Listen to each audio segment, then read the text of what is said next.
Hey everybody, Friday night here in the train room. It's been a little bit. I have been real busy with work lately, and I haven't had much time to do really many videos. So I wanted to get back to you guys, give you a little update. I haven't really worked on any train stuff, but I did get some new things. So that's really what I wanted to go over with you guys.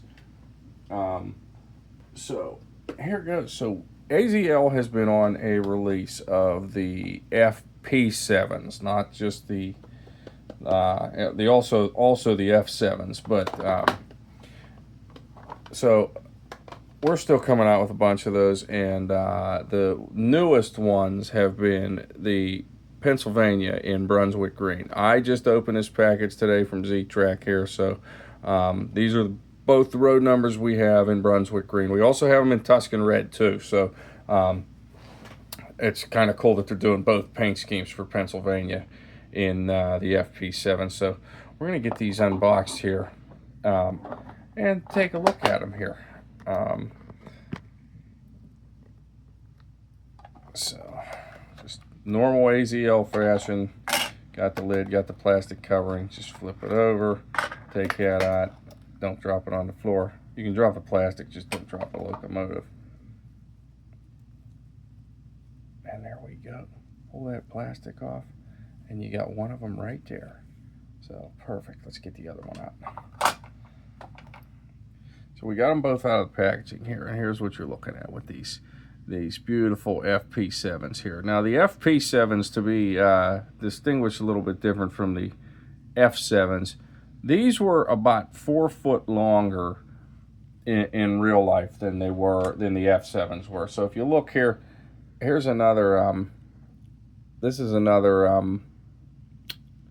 F7 that I have, and there is a very, you can barely see it there because it is Z scale, but you can see that there is a short difference. I mean, I don't know how many millimeters that is to equal 4 feet. I guess I should know these things, but these were kind of like the backups for passenger rail from what I've read.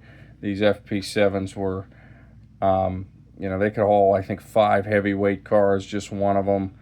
But they were the E7s, the E8s, and even the E9s. I mean, those were the passenger locomotives at the time. So these hauled freight, these hauled a little bit of everything, and I'm really glad to see AZL's doing these, especially anything Pennsylvania. I mean, I'm always happy to see.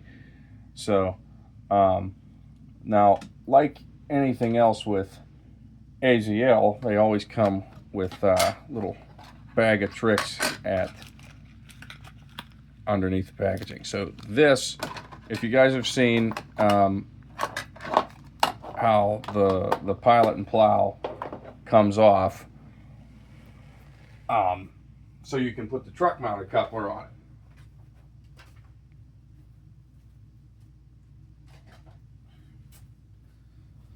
So with this, we will just take, I'm going to use, let's see, 9837. Let's use the -2. So 36 and 37. So with these, you guys have seen this before. We got to pull the plow off. So these just pop right off here, and which is really nice because then you can switch them out. But if you're gonna do like these back to back, these are even easier. I think they've adjusted these how they do, like as opposed to the regular F7s. But pop the plow off. Now we have just a standard truck with no coupler on it. Best way to do this, you want to watch the contact strips. And again, most of you have seen this, so this is just, and Z-Track's channel has a video on this as well. But it's always good to have a refresher on this. So pop the blank truck out there. One thing you got to be careful of, you see these little ladders here, they will break very easily. So last thing you want to do is snap one of those off. And we'll set that down for a second. Truck mounted coupler comes in a little bag, just like this.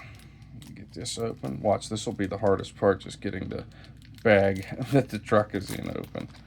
So that's pretty easy. So just like so. And then coupler outwards, obviously, and pop that right back into place. One thing you can do with these, and I'm gonna do it, is just pull the shell up a little bit. That way you're gonna avoid those ladders, and you can just squeeze the truck onto the chassis just like this.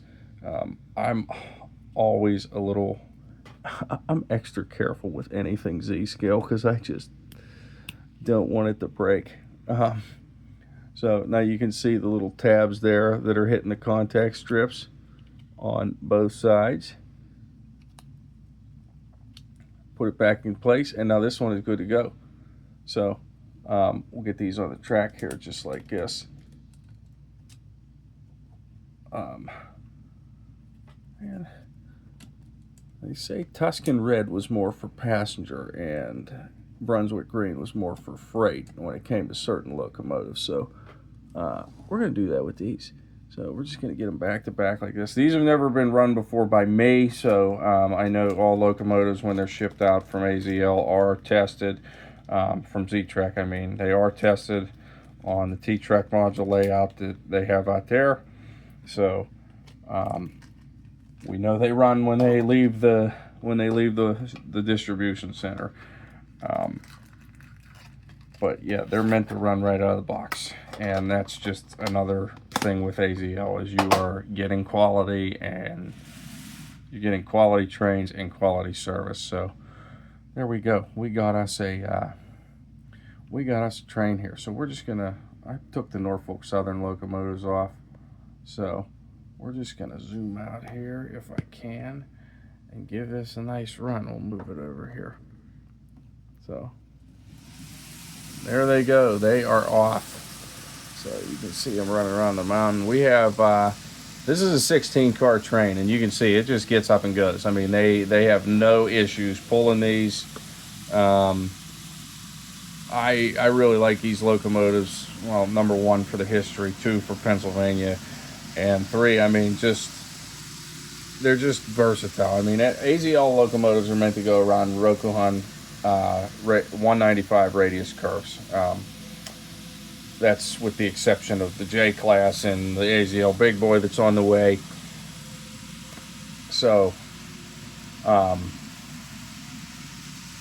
you know, these are no exception, and they're shorter than what you'd see in like an ES44, like these ones, like my CSX back there, and these Norfolk Southerns, which it's always nice to put these locomotives like this on any layout, or like a micro layout or whatever. But you can see how smooth these things are. They just go right out of the box. So I'm going to stop this so you can get a closer look here as they run through the Red Bank module.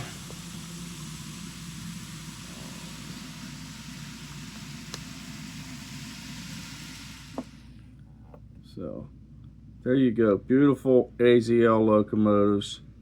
You can see the lettering so nice on them, the Pennsylvania Keystone logo.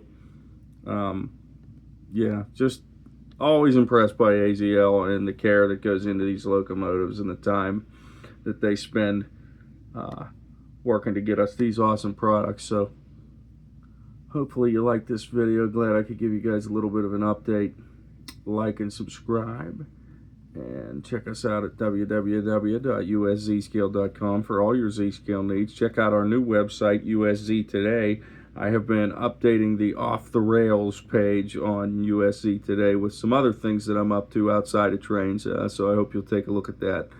But we will see you guys in the next one. Hopefully you add some of these to your collection too. Bye-bye.